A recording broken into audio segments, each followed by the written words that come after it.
नमस्कार बालमित्रांनो, कसे आहात? काल कृष्ण जन्म झाला, आज गोपाळकाला. मग काय दहीहंडी फोडायला जाणार ना? आज तर तुमची मज्जाच आहे बाबा.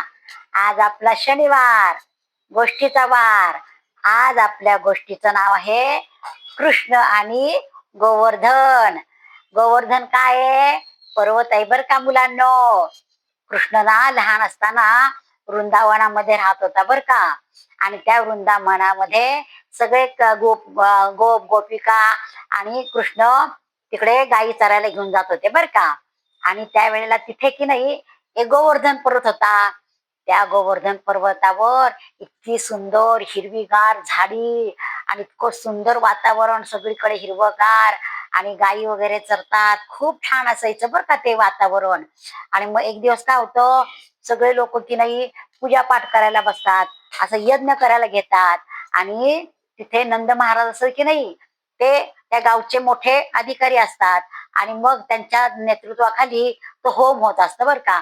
तर मग कृष्ण की नाही विचारतो बाबांना की बाबा, ही पूजा कशासाठी करतात?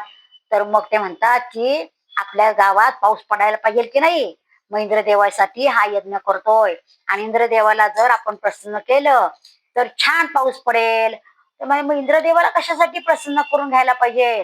तुम्ही गोवर्धनाची पूजा करा.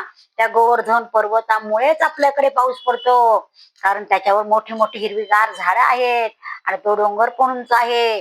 तो डोंगर की नाही असे ढग आलेले असतात की नाही, ते अडवतो आणि मग पाऊस पडतो. त्याच्यामध्ये इंद्राचं काय आहे म्हणजे पूजा करायचं? हे पूजा कशासाठी करायची इंद्राची?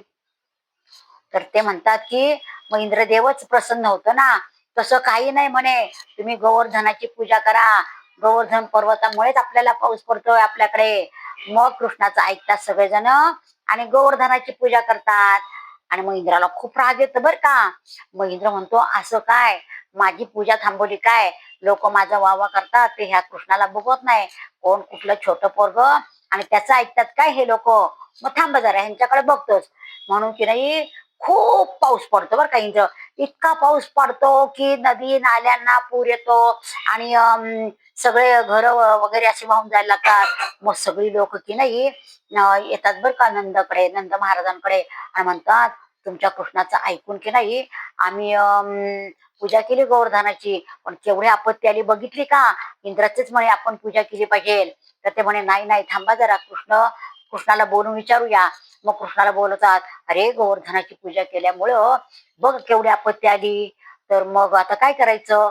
तुम्ही काही काळजी करू नका, तुम्ही माझ्या बरोबर चला. मग माझ्या बरोबर चला म्हटल्यानंतर तो गोवर्धनाच्या तिथे जातात पर्वताजवळ बर का. आणि मग कृष्ण त्या पर्वताला नमस्कार करतो आणि एक अशी करंगळी त्याला लावतो. तो गोवर्धन पर्वत ना अख्खा असा जिल्ह्याहून असा उंच होतं बर का. मग कृष्ण करंगळीवर तो गोवर्धन पर्वत असा धरतो. मग सगळे इतका मोठा पर्वत असतो तो, त्या अख्खं गाव त्या पर्वताखाली आसऱ्याला जातं बर का. आणि मग सगळ्यांना आनंद होतो, सगळे गोवर्धनाखाली आसऱ्याला जातात. मग इंद्र बघतो, अरे बापरे, एवढा मी पाऊस पडला तरी गावकऱ्यांवर काहीच हे झालं नाही, म्हणजे प्रभाव पडला नाही. आणि गावकरी तर आनंदातच आहेत. आता आपणच जाऊन पाहायला पाहिजे नक्की काय भानगड आहे ती. म्हणून इंद्रदेव खाली येतात आणि गोवर्धन पर्वताजवळ जातात. तर कृष्ण असा करंगळीवर धरून उभा राहिलेला असतो बर का गोवर्धन पर्वत. आणि मग तो जेव्हा कृष्णाला बघतात की नाही इंद्र, तेव्हा म्हणतात अरे बापरे, हा साधा सुद्धा मुलगा नसून विष्णूचा अवतार आहे. आपण उगाच चिडलो आणि उगाच पाऊस पडला. खर तर कृष्णाला शरण जायला पाहिजे, कारण तो विष्णूचा अवतार आहे. तो सगळ्या जगाचा पालन करता आहे. आपण उगाच त्यांना त्रास दिला. म्हणून इंद्र कृष्णाच्या चरणाशी नतमस्तक होतो आणि म्हणतो मला क्षमा करा देवता, माझ्याकडनं चूक झाली, अशी चूक मी पुन्हा करणार नाही. आणि मग त्याच क्षणाला पाऊस जरा थांबतो आणि मग पुन्हा ऊन पडतं आणि सगळीकडे छान वातावरण निर्माण होतं. मग पुन्हा गोवर्धन सगळेजण बाहेर येतात पर्वताच्या खालनं. आणि गोवर्धन पर्वत परत कृष्ण खाली ठेवतो.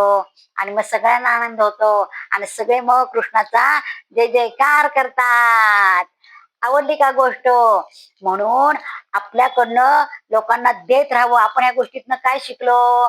आपण लोकांना चांगलं देत राहावं. आपण आपल्या जय जयकाराचा अपेक्षा करायची नाही. आपण सतत लोकांना चांगलंच द्यायचं असतं, है की नाही? स्वार्थासाठी द्यायचं नसतं, सगळ्यांच्या कल्याणासाठी द्यायचं असतं, हो की नाही? आवडली का गोष्ट? गोष्ट आवडली असल्यास लाईक करा, शेअर करा आणि सबस्क्राईब करायला विसरायचं नाही.